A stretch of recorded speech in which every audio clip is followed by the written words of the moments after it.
All right, so we'll just kick it off with some introductions to the ECHO team. So Dr. Rabi is our medical officer and family practice physician. She leads the ECHO team, but she is unable to be here. She might pop in a little bit later. And then Nikki? My name is Nikki Jardina. I'm on this ECHO team, and I am the syndemic nursing supervisor at NACC. Thank you. And then I'm Lindsay King-Cooney. I'm the harm reduction program supervisor and facilitate on this ECHO program. So we'll move on. I'm going to share my screen to some announcements and then we'll get going.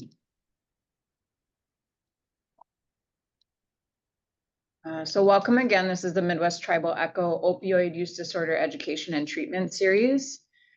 We are happy to welcome again Ben Clark, who is on the medical discovery team on addiction at the University of Minnesota. He will be talking to us about neurobiology of substance use disorders. And then just a little bit about NACC. If you're not familiar or new to us, we are an FQHC that was established in 2003. We're located in South Minneapolis, right on Franklin Avenue in the urban indigenous community. And then this is a list of all of the services that we provide. And our website is at the bottom. So if you're interested in learning more about us, please feel free to visit our website. This is a list of current open positions that we have at NACC. Several openings. So again, our website is listed at the bottom. And if you click on the job section, you can read more about these positions. And then just some session guidelines. Please note protected health information. If you can stay muted if you're not talking. If you're able to turn your camera on, please do. And then if you could let me know in the chat who you are so that I know who to send information to after the session. And then this is a list of some resources for other ECHOs that we recommend that cover similar topics on opioid use disorder.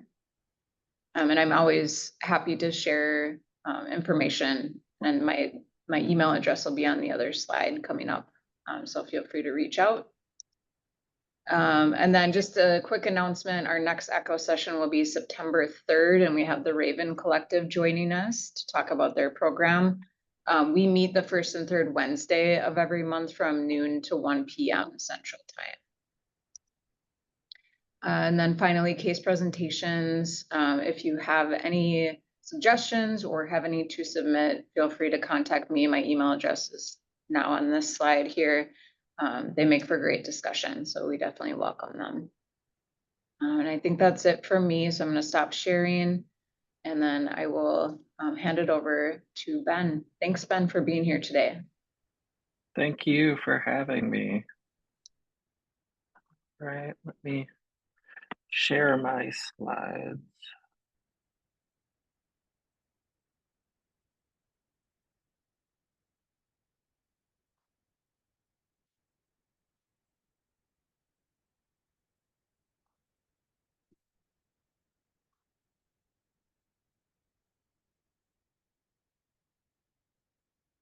All right, everyone. So can everybody see the slides? Looks great. Okay, great. All right, so as Lindsay said, I work with the medical discovery team on addiction at the University of Minnesota. And my background is in neuroscience. So I'm a neuroscience PhD, not a MD. But one of the things that we've really been trying to do a lot more of over the past year or so is to reach out and provide information to the community, particularly about what we're learning as a field about the neurobiology of substance use disorders. And even though we don't have a complete picture of everything that's happening as substance use disorder is developing or as it continues to go on, and we also are learning a ton of like the changes that are happening. What we are learning about all points in one direction, and that is that this is a disorder in the brain where there has been some changes within the brain actually functions based on these particular chemicals that then lead to what we know as substance use disorders. And we think that that's a really important message to bring out to help to kind of break down the stigma that's associated, hopefully, with substance use disorder, and to really kind of show that the old-fashioned models of like moral failing or just a simple pleasure-seeking problem really don't fit with what we actually see in people who are dealing with substance use disorder and in all of the research that we've really done looking at how the brain is changing and how the brain interacts with these particular chemicals. So I'm going to provide some simplified versions of what we know today, but I still think it's really, really valuable to share this information to the general public. Please feel free to interrupt and ask questions as we go along as well. So as an overview, I'm going to go over the cycles of substance use disorder, then talk a little bit about what the brain does and how, so that we can talk about how drugs are impacting some of the areas in the brain. And then lastly, talk about some of the ways that you can combat the impact of those drugs and have the brain's functionality start to rebound and the brain to recover. So starting out with cycles of substance use disorder.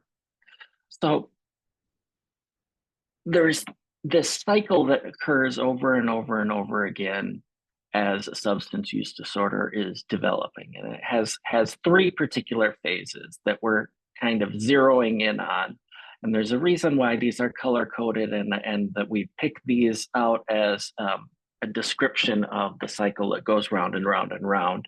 And we'll get to that really soon. But obviously, the first is using that particular substance. So that's the blue binge intoxication. And then that's followed by a hangover or withdrawal negative effect, where somebody might feel a little worse for wear based on what use of that substance, and the body's trying to clear that out of the system. And then that last phase of this cycle is this craving and planning, or how the cycle is going to initiate again. What's going to be the motivation behind using that substance again? And so over the course of time, as a substance use disorder is developing, this cycle starts to speed up a lot. So for some individuals who don't have a problem with substances, maybe this turns around once every month or so, whenever they're using a particular, go out with some friends and have some drinks. But for somebody who's developing a substance use disorder, this really starts to speed up. And the cycle starts to go round and round and round, and each one of these phases starts to really change quite a bit. And they start to change in a way that is we can kind of follow in a pattern that a lot of people start to experience these same changes, where that binge intoxication phase, it goes from this amazing high feeling after using that substance to a decrease in how great it's making you feel. So maybe it's just starting to make you feel a little bit good now. And then there's an increase in the amount of drug that's being used to seek that initial high. And then later on, for a lot of people who develop a substance use disorder, the motivation or the drug use actually becomes partially just trying to escape from feeling awful, or trying to escape from withdrawals that they're worried about having, depending on what sort of substance of choice they use.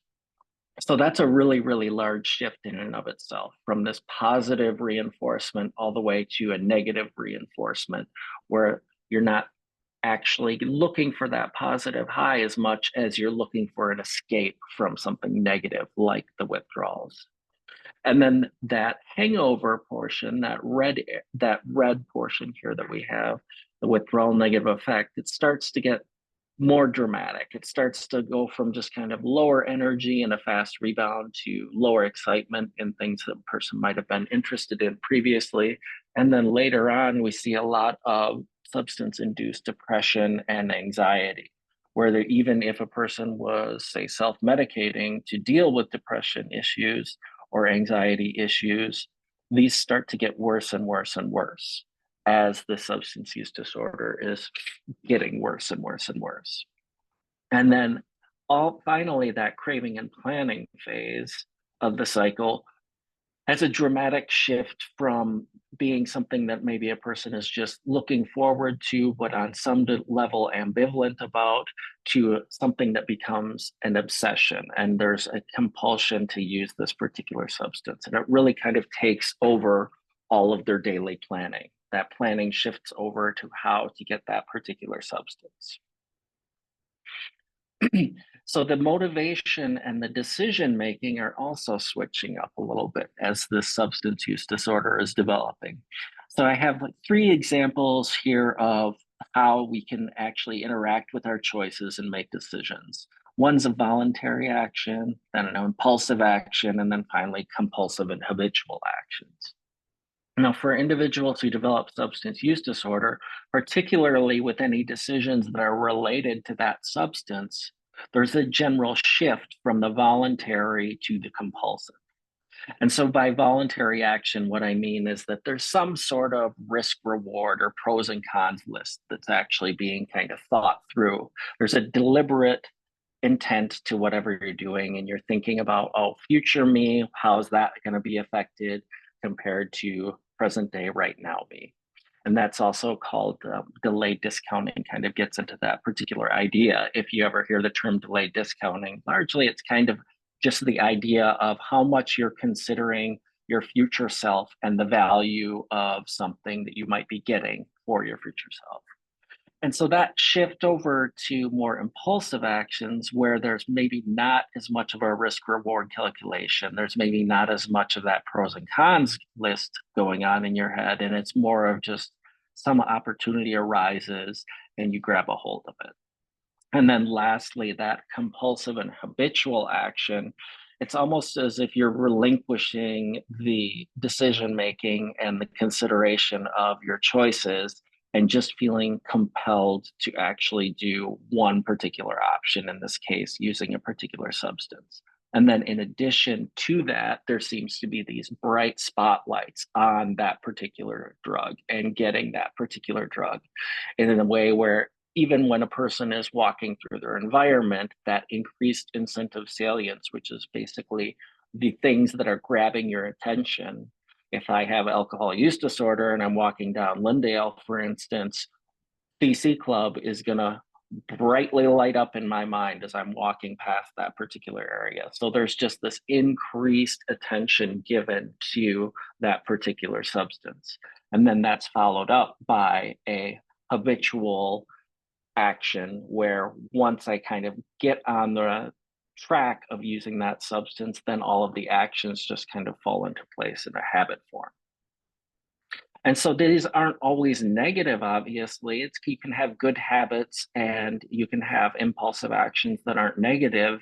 But in the case of substance use disorder, when the majority of this decision making is compulsive and habitual and actually engaging with that substance, then it becomes an extremely negative attribute. So, and then the last thing that I want to talk about briefly about in the cycles section is the impact on mood. So over the course of time, as anybody goes through their day, they have their ups and downs. On this particular slide, I've got a dark blue line that's kind of indicating what the average mood would be, and then a squiggly line going over the top of that to kind of relay the ups and downs that everybody has throughout their life. But on top of that, I've added these red arrows that are indicating the start of one of these cycles or using that particular substance.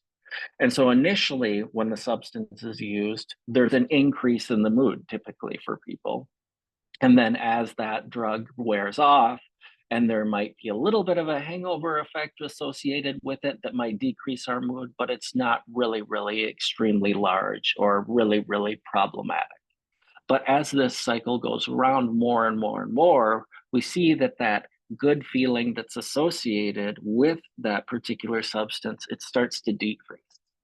So if that increase in mood was initially giving you a +10 to your mood, as this cycle goes round and round and round, in later iterations, it's only giving you like a +2. And in addition to that, there's a decrease in the overall mood that's associated with that negative effect and that withdrawal period.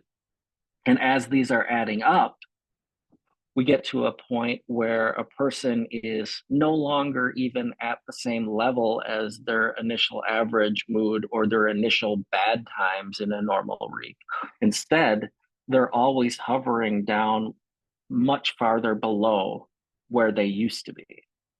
And so one of the things that's always been a big question, especially for people who are trying to say that this is simply a moral failing or a pleasure-seeking type of problem, is that at the end stages here, a lot of people are getting up and they're saying, I don't want to use today. This doesn't feel good. It's not helping me out. And there's all sorts of negative consequences that are associated with it. But then by the end of the day, there's something that propels them into the situation where they end up using again. So there really must be something else, something more to the story than just some sort of a moral failing or pleasure seeking. And so one of the nice things about the field of neuroscience right now is that we're starting to actually figure out some models that take all of these things into account and make more sense. And so we see over and over again that there's this cycle that has been sped up, and as the substance use disorder is developed, there's been a change in the behavior that a person has, the things they're interested in, their mood, and their overall outlook. All of these things are changing over the course of time as substance use disorder is developing. And in the field of neuroscience, we're starting to actually pinpoint some of the areas that seem to be associated, particularly with some of those phases that I have been talking about. So while the brain is working as a network and working all together, at certain times, different areas of the brain will be performing their own specific job and kind of driving the car in the driver's seat during particular times. And so when we're looking at the cycles of substance use disorder, these areas in blue are indicating brain regions that seem to be driving the car during that binge intoxication phase, for instance. And then correspondingly, we have red areas and green areas. So those red areas seem to be mediating that increase in depression, increase in anxiety that's associated with developing a substance use disorder. And then those green areas seem to be tightly linked to the deep craving and the switching over from really only paying attention and planning how to get these particular substances. And I want to talk about a couple of these areas in particular, since we only have a limited amount of time. Obviously, I can't go through all of these different circuits, but I want to focus in on just that little red and blue area in the center. And I'm going to talk specifically about how that area is changing and the impact of that area changing. But before I do that, I want to really quickly just get on the same page with everyone as far as like how the brain generally would be functioning and what the brain's primary role is and how it's doing. So in general, on a really, really fundamental level, the brain has to be able to help us to survive, to look around, take in sensory information, process that information in some sort of a way, and then spit out some sort of an appropriate behavior. Now, it can do a lot of other things as well, but that's fundamentally what it really, really has to do. So just like a car might be a great way to cool down in the summer and listen to a song on the radio, that's not the primary function of the car, obviously. The main thing that you really need it to do is get you from point A to point B. So if we want to take the really, really fundamental job that this brain has, it's basically to figure out a way that we will be able to survive long enough to procreate, have more kids, and then from an evolutionary standpoint, keep the human race going. And so it does that by having a bunch of circuits within the brain that lead to this, interaction with the outside and then picking an action related to what's going on with that person's life. So in this particular instance, I've got a little figure showing somebody reaching out and putting their hand in a fire, which is obviously going to hurt, and then it's going to be pulled back right away. So what I mean by a circuit is here's a really, really simple circuit where we have the nerve or the neurons that are leading from the finger all the way to the spinal cord, and they're receiving this message that this tissue is being damaged because this is too hot. there's a flame here and it's too hot and it's ruining the hand. So that information is relayed up to the spinal cord. And then from there, it's relayed over to the third part of the circuit, which will reach down back to the body and make those muscles contract so that the hand will get out of the way of the fire. So this is what I mean by a circuit, a really, really simple idea of a circuit. Now, the more complex things start to happen with that second pathway that's going on, where you're actually bringing that information up to the brain and really able to like learn about it and think about it and take that information with you as you go on in your life, so that the next time you come across fire, you're not going to put your hand in it. And so the way the brain actually ends up doing that is that it has a lot more complex circuits, but they're still the same basic idea. And one of the things that I like to really point out, and I've got a picture here of a little film of a brain region that's going to be zooming in, where you can actually see the neurons really lit up, and you can see basically the dendrites and the axons, or those thin filaments that are coming off of it. And they're coming off in a really, really organized way. So they're bringing information from one area of the brain to the next area of the brain. And it's highly organized in a way where there are certain locations in the brain that are going to have certain jobs. And they're going to have those jobs where they're going to relay it to the rest of the brain so that it can work as a network and make decisions about what's happening. But there are definitely specific jobs that certain areas have. Now, one of the most easy to grasp examples of that is this ridge of the brain here that you can see on this slide. And on this particular slide, there is this sensory cortex. And this particular area of the brain on the right-hand side there is a ridge that gets activated. When those neurons get activated, it's basically sending the message that something is contacting you at that particular point on your body. And so this is one of the first areas that we really learned about, like, oh, this is what this part of the brain's functionality is. And it was pretty easy to find out, but when we start to learn about other areas, it starts to get a little bit more abstract. So I do like to point this one out as just a really, really concrete example. So with this complexity that we have with the brain, with multiple different areas that are going to be doing a particular job, but then relaying that information to work as a network, it can also lead to some problems with how we're actually interpreting what's happening in our lives. So for instance, in this particular case, I've got this little lightning bolt that's going off near the hand location on that cortex there, to indicate that if I just stimulate right there, even without touching something on my hand, I will have the perception that something's happening to my hand. So that idea that there's something going on in my hand will still be going on in my mind and my perception of what the world is based on this particular area of the brain being stimulated, even though there might not be anything on my hand. So sometimes what the brain is delivering and supposed to be delivering as an accurate representation of what's happening in our environment gets skewed. And it's not really within like the spirit of what that particular brain region is supposed to be doing. And then here's another just kind of a fun example of how that can happen. If you stare at this particular image, this is just a circle of pink dots that are flashing on and off. But if you look at that plus sign for a little while, then all of a sudden it kind of starts to morph into something different. You'll start to see a green dot. And then later on, if you continue to look, you might even start to just see one green dot that's going round and round in a circle. And even though that's actually not happening in this particular image, that's the way your brain starts to interpret it after it's been looking at this for a while. The last thing that I want to talk about before we talk about that particular area in the brain that's getting impacted by drugs that I wanted to focus in on is how one spot is talking to the next spot within the brain.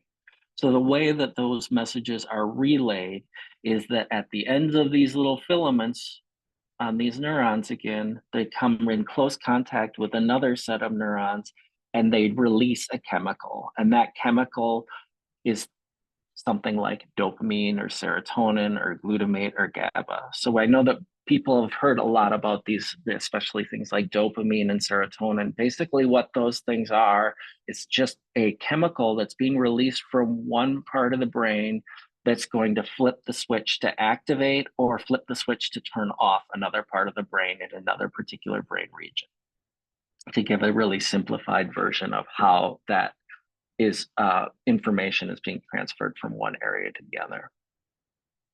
So just to sum up, the brain's primary function, one of its main goals is to keep us alive, to really be able to identify where there's dangerous things and where there's positive things. The way that it's carrying out that job is that it's set up in a way where certain areas of the brain will have particular jobs, and it'll relay that information to other areas in the brain through these circuits so that the brain can function as a network. But one of the things that I want to really keep in mind is that some of these regions, they have a really specific function, just like that spot in the brain where we were just talking about how it was going to be activated when there was something touching your hand. So really important things for our survival would include things like food, water, social interactions, sexual interactions, positive things like that that will really help for you to be able to procreate eventually and keep the human race going. So that also means that there are certain brain regions that are cued into doing that particular job. So I want to talk about one of those regions right now. So this region that's the nucleus accumbens and ventral tegmental area. It's right in the center of that diagram there. Where you can see that blue region that says NACC and then the red region that says VTA.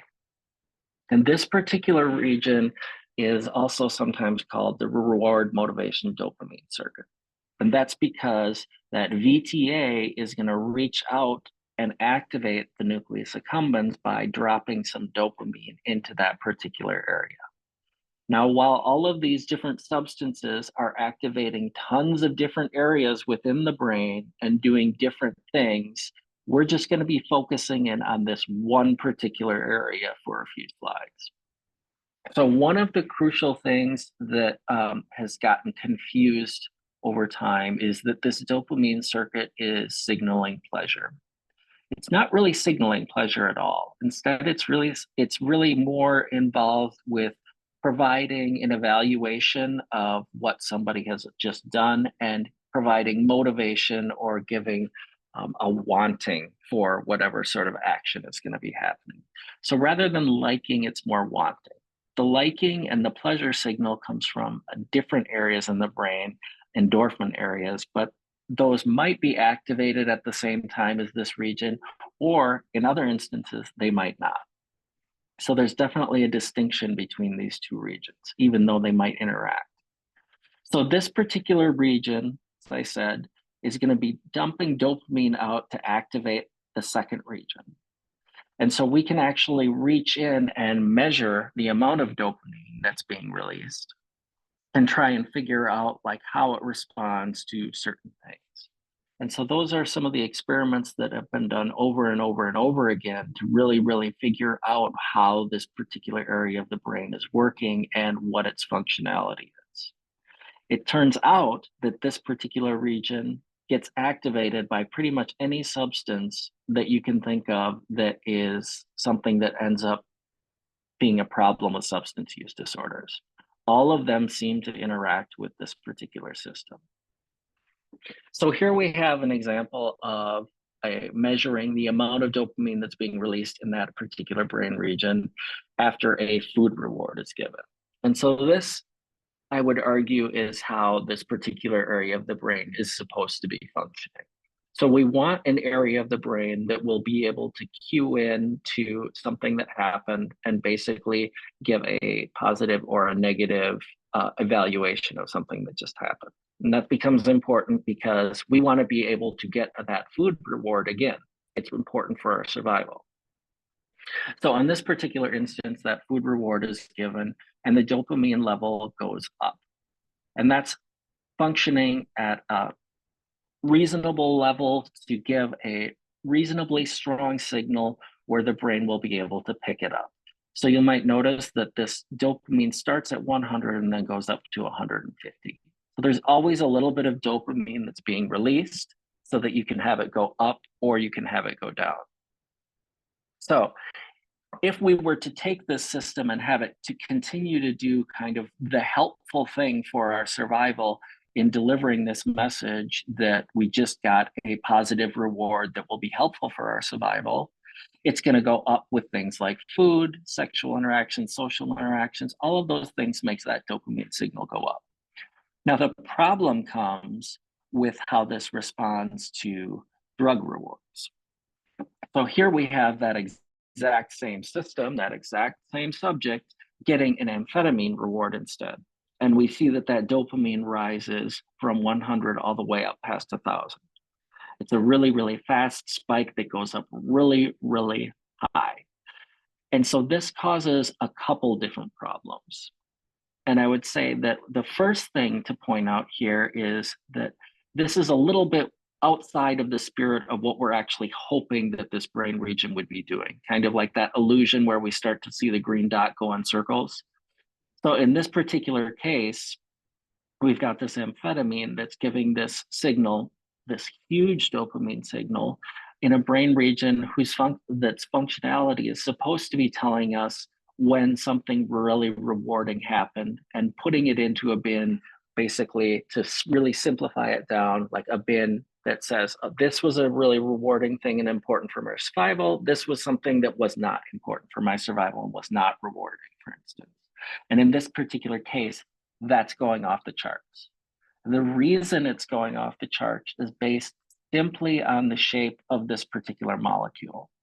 So just like that instance that we talked about earlier, where if I electrically stimulate one particular area of my brain, I'll feel something on my hand. This particular chemical is functioning as the electrical stimulation and going into this particular brain region and basically flipping the switches all the way up to 11. Now, when this happens over and over and over again, the brain starts to adapt to it and it starts to rewire. And this particular brain region is one of the candidates for why, over the course of time, as somebody's developing a substance use disorder, the importance of this particular drug starts to outweigh the importance of, say, relationships, jobs, food, even.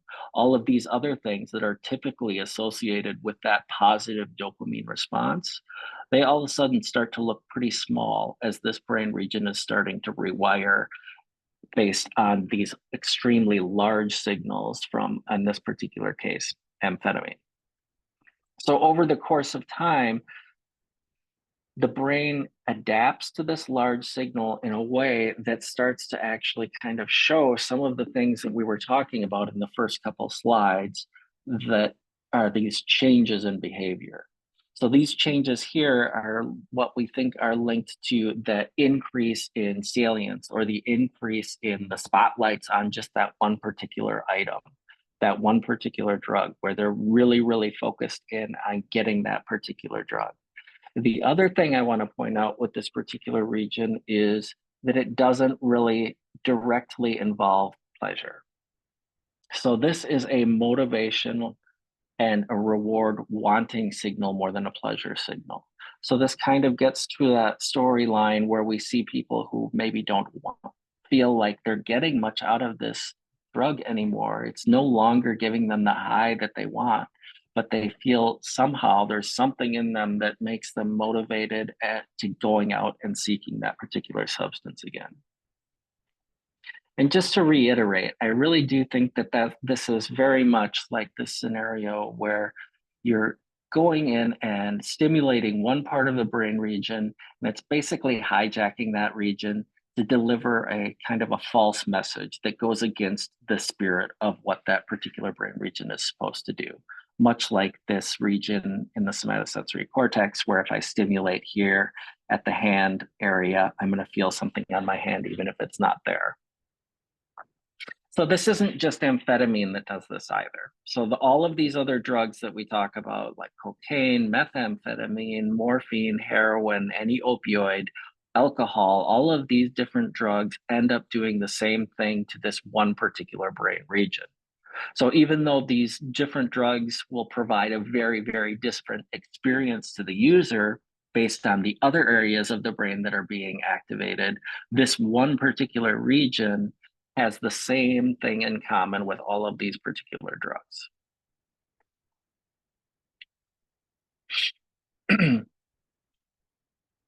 So when this rewiring starts to happen, we get the sensitization and tolerance that are associated with these different drugs that we see oftentimes in patients or people that have substance use disorder.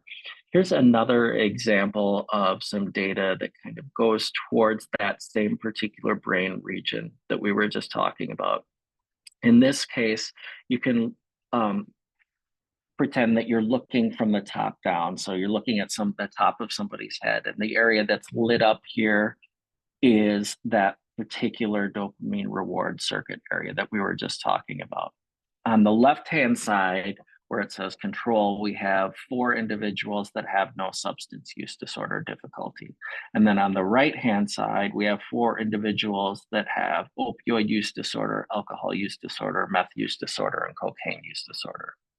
And one of the things that you'll notice right away is that there's a difference in the coloration of those particular individuals in this particular brain region.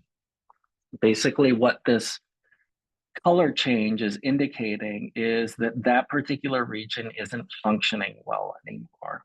So it's specifically looking at D2 receptor availability, but you can think of it as a proxy for just indicating that this particular area has changed the way it's functioning.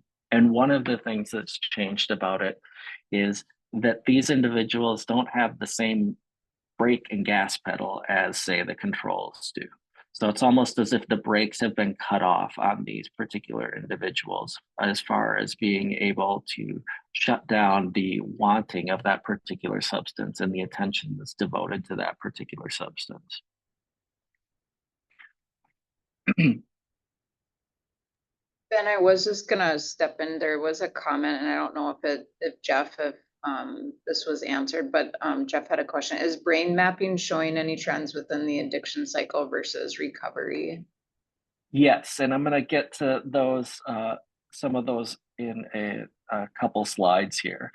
So this long-term response that we see from this hijacking of that particular circuit, this extremely large drug reward, leads to the long-term changes of increased attention for that drug, increased motivation to seek it out, decreased motivation for other natural rewards, and a recalibration of the system to balance out that increased signal, that huge dopamine response that we saw. And so without the drug on board, this overcompensation is still there, and there's this increased activation from drug activation.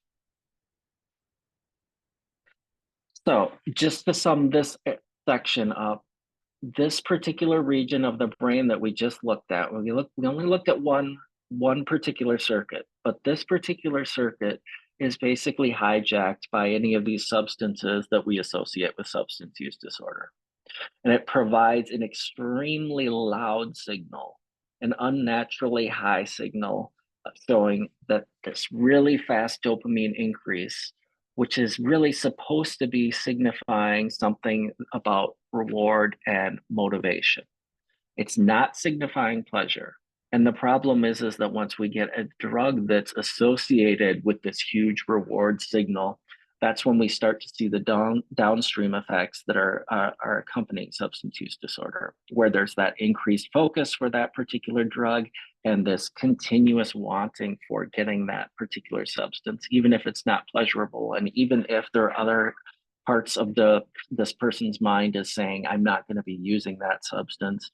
This particular region is still relaying that information that we want this. We should be motivated to get this. This particular thing, we put it in the same bin as we would put in for all of these other things that are important for our survival. So this thing is really important. Let's do it again. So how do we start to combat that? So now that we know that these regions are changing, this particular region in particular, how do we start to combat that? And can you combat that? Can you have the brain start to heal? And the good news is that yes, you can have it start to heal. But one of the critical things in the first step is to break this particular cycle, because these substances continue to have positive feedback loops on themselves where they continue to make the situation worse and worse and worse with every drug use. That rewiring of the system continues to be enforced over and over and over again. So any way that we can cut that part of this cycle to have it stop is super helpful in leading to that healing and recuperating of the brain functionality to a more natural, healthy state. So anything like Suboxone or methadone in particular for opioids, or any other recovery or treatment that will help to break that cycle becomes really, really important in giving somebody time to let the brain start to heal. And it does heal. And we can see that in that same imaging study. We look at here a person that never had substance use disorder in the center under healthy control. And then right next to that, we have two images of the same person, one at the beginning of recovery and one 14 months later. So this person at the beginning of recovery, you'll notice there's not a whole lot of that D2 receptor availability, kind of indicating that the functionality of that brain region has changed a lot. But over the course of that 14 months of abstinence, it starts to get back to normal. That's the receptor, and the functionality, we think, is starting to come back to a more healthy state. We can also see this in other studies where we're looking at functional MRI. So that last picture that we just saw was more of a static, just one snapshot of what the brain looks like. We can also see the same thing when we're looking to see how strong the connection is between different brain regions. So the craving and planning brain region and that reward or motivation region, for instance, we can actually see how strong the connection is between those two areas and measure it. And that's what one of my colleagues, Jasmine Kamchung, did. And when she was looking at this and investigating it, she found that if the connection between those two particular areas gets stronger, it is directly related to the likelihood that somebody's having a successful recovery. So she could look at the strength of that particular circuit, and basically somebody would say, do you guess that this person is going to had a relapse or was successful in their recovery? And she could fairly accurately determine whether or not they were going to relapse or not based on this strength of this particular circuit. In this particular circuit, we can strengthen that connection. So much like if I were to break my arm and get a cast put on it, and then once I get the cast removed, my muscles have atrophied a little and they're not very strong, I would have to lift weights to kind of get that strength back. Well, we're starting to figure out certain areas of the brain that we need to exercise to strengthen up following this injury. And in this case, it's not a broken arm, obviously, but it's a prolonged use of that particular substance that has led to these negative changes in the way the brain is acting, these unhealthy changes. And we see that we can extrapolate from that information and start to look at a lot of the other functionality that seems to get a little bit ruined by this drug use over and over again. The inability to focus, the lack of attention, the sleep problems, the increased depression, the increased anxiety, all of these different things that seem to accompany substance use disorder, they're related to changes within the brain. Now, some of these are not related to that same brain region that I had just talked about earlier, that we really spent a lot of time talking about and looking at the response that it has, that dopamine reward system. But they are areas in the brain that we can still target, and we can start to look at those circuits and start to make sure that they get healthy again. And so we've even been developing some posters. These are really busy and meant more for a handout, but just to give you an example of how we're really determining some exercises that can actually be done to help out with things like attention or decisions and control and depression and anxiety. Some of these things are just regular activities that have been recommended in recovery and treatment centers forever that we're starting to really, really pinpoint and scientifically prove that these areas are starting to rebound by practicing using them over and over and over again. But it does take effort to get that to happen. So we have books where you can actually start to do little cereal box basic type activities, but they're actually helping out in exercising the brain to really, really kind of make you focus your attention for a longer period of time, or playing some sort of a memory game that will help to improve memory again. Or doing something like daily journaling, which also helps with not only memory, but actually starting to think about what's been going on in your life. It helps with focusing your attention for a longer period of time.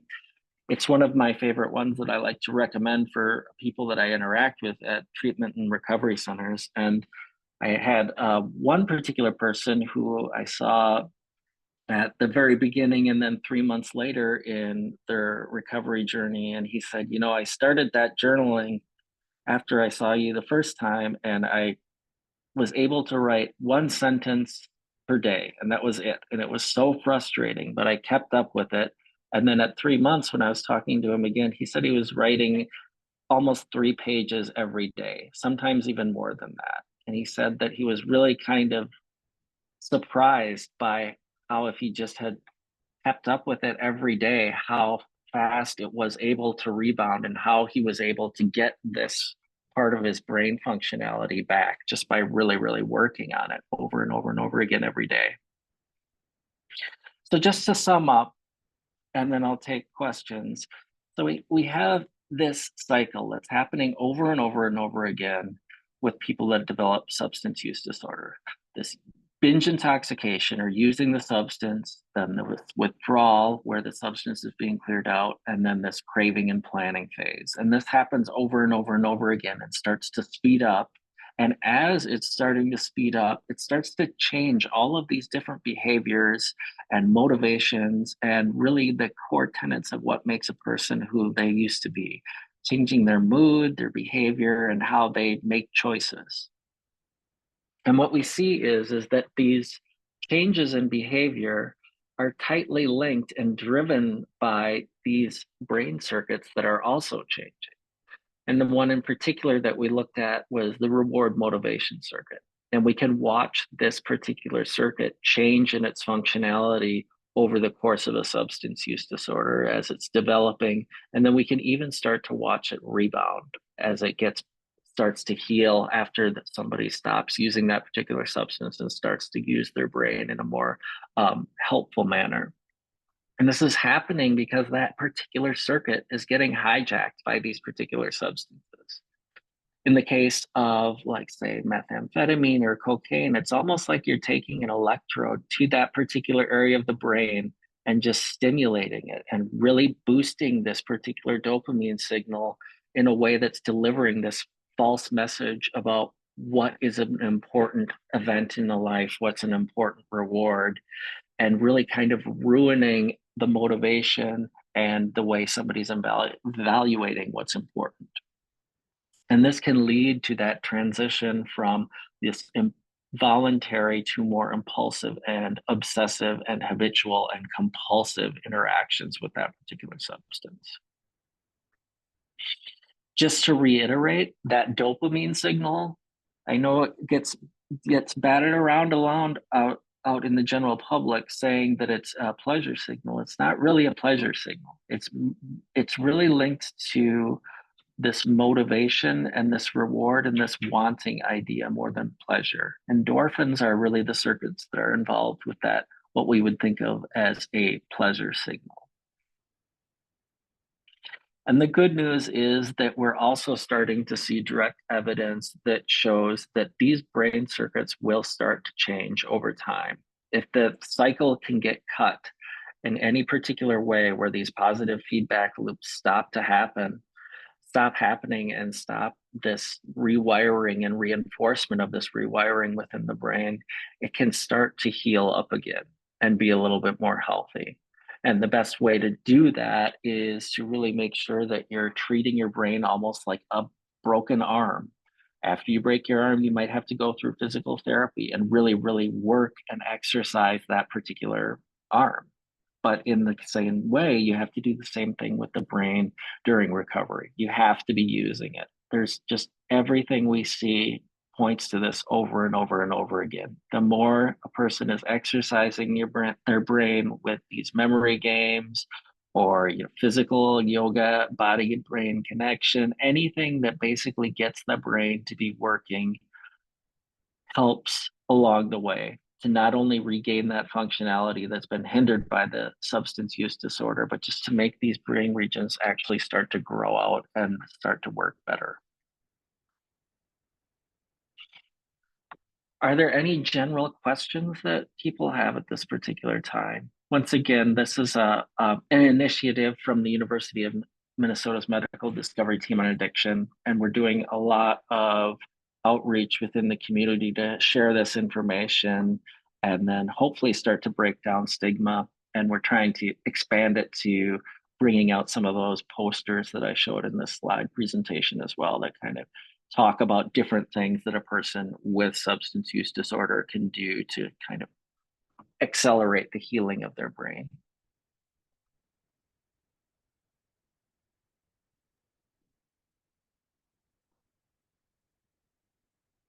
Thank you, Ben. There was a question about if we would have access to the posters that you showed.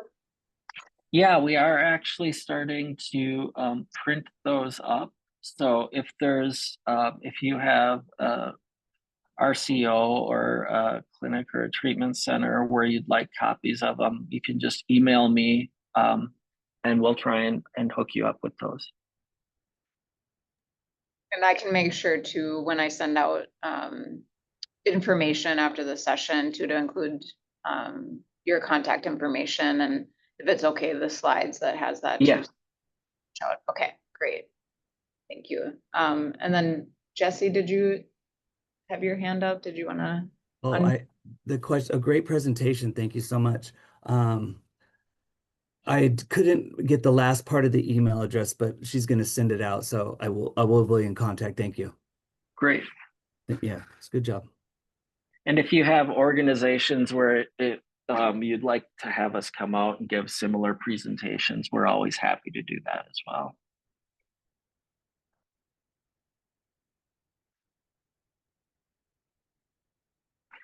Well, if there are no other questions, thanks for inviting me again. Hopefully you have my contact information, and any of you who want to collaborate, we can work together.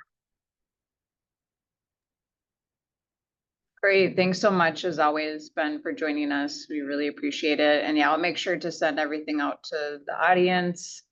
Thanks everyone for joining today.